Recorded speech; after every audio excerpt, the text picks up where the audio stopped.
We left off in the last segment talking about, well, you raised the question about World War III.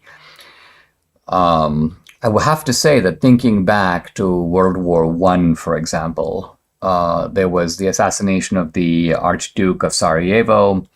No one thought that that would cause a world war, but it moved pretty rapidly through a series of events. And part of it was that the horrors of war of the 20th century had not sunk in yet because the 20th century was just beginning. Nobody even knew what a world war would look like. And yet suddenly, I mean, perhaps the most horrific war of the 20th century, just because it was trench warfare, it was, you fight for days to get 10 yards. And thousands of people are killed for a worthless piece of earth. All this stuff. And I think you were making the point that a world war, if it comes now, would be the worst of all. It would be, because we have the most advanced weaponry since, and I don't think we've ever, obviously have never used nuclear weapons. How would the world look like using nuclear weapons? I mean, think of it. World War I, you had poison gas, but you didn't have nuclear weapons. World War II, you didn't have nuclear weapons either. The atomic bomb was built at the end of the war and dropped twice. But that was it. That ended the war. And we haven't seen the use of atomic weapons ever since. So this is very, very dangerous territory. And I think the people who have been making the point, by the way, not just in connection with Israel, but also Ukraine, that the reckless approach of the Biden administration of, let's provoke Russia, let's provoke China, we will leave no stone unturned until Ukraine has total victory. What does total victory mean? Is Ukraine going to defeat the Russians and take a hold of the Russian arsenal? This is not going to happen. And in fact, it is a little reckless to provoke a nuclear-tipped power like that.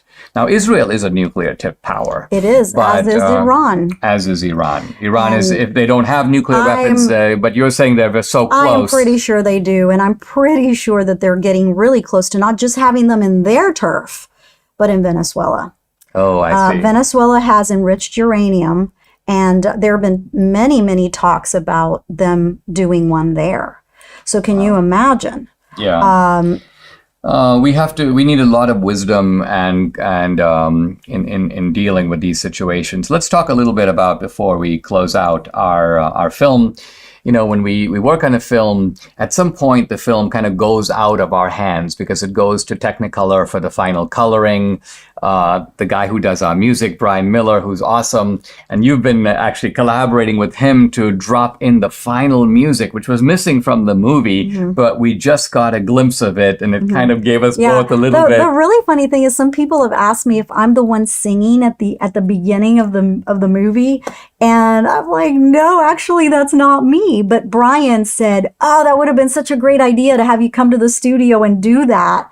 But this movie was just so many moving parts. We were so busy, we couldn't do that. I mean, it's a very cinematic film, more cinematic, I think, by far than 2000 Mules. The topic is no less important. I mean, election integrity is a critical topic, but so is the police state. Yeah. But ironically, the election fraud and all of that comes in order to facilitate a police state. Well, police states don't have free elections. Exactly. That's for one. Exactly. And also, cheating your way to power gives you the opportunity now to be unaccountable. You've got a system to get yourself elected. Because they're democratically elected at first until they're not. And not only that, but the audacity of then using the idea that we are saving democracy. Yeah, we have to lock up Donald Trump to save democracy, Dinesh. I mean, the Orwellian rhetoric, when you have two major parties, one party is going after the leader of the other party to save democracy. And you know what makes it even crazier? We were talking about these people, these cartels,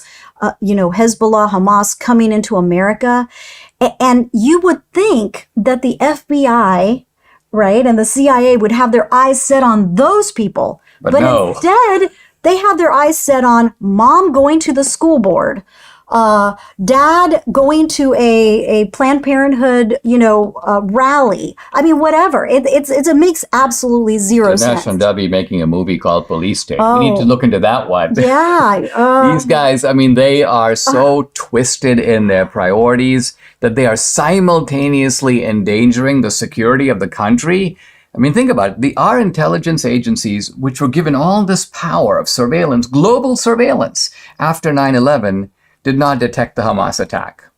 So there's an Israeli security failure, but there's a U.S. Yeah, Jake Sullivan, the National Security Advisor, was in a panel discussion just a few days before. He goes, "The Middle East has never been as quiet as it's been for decades." I mean, this idiot had no idea what was coming, and yet he speaks with that kind of serene, Harvard confidence. So the arrogance, the narrow-mindedness. Well, and the other thing is how Israel, they were kind of fighting amongst themselves, A lot of the division. left and the right and this and that. So they were kind of not paying attention Either. to the evil that was surrounding them. And I feel like if we're doing that here as well, some evil could be lurking and we don't even know it. So Guys, get your tickets to Police State, policestatefilm.net. We will see you in the theater, or we'll see you at the virtual premiere on Friday, October 27th. policestatefilm.net. Mike Lindell has a passion to help you get the best sleep of your life. He didn't just stop with the MyPillow pillows. He also created the Giza Dream bed sheets. These sheets look and feel great, which means an even better night's sleep, which is crucial for your overall health. Mike found the world's best cotton called Giza. It's ultra soft and breathable, but also extremely durable. And Mike's latest deal, sale of the year, for a limited time, you get 50% off the Giza Dream sheets, marking prices down as low as $29.98, depending on the size. Go to mypillow.com and a promo code Dinesh. There you'll find this offer, but also deep discounts on all the MyPillow products. The robes, the MyPillow pillows, the MyPillow 2.0 mattress topper, MyPillow kitchen towel sets, and so much more. The number to call, 800-876-0227. Once again, it's 800-876-0227, or go to mypillow.com to get the discount. You need to use the promo code DINESH Dinesh.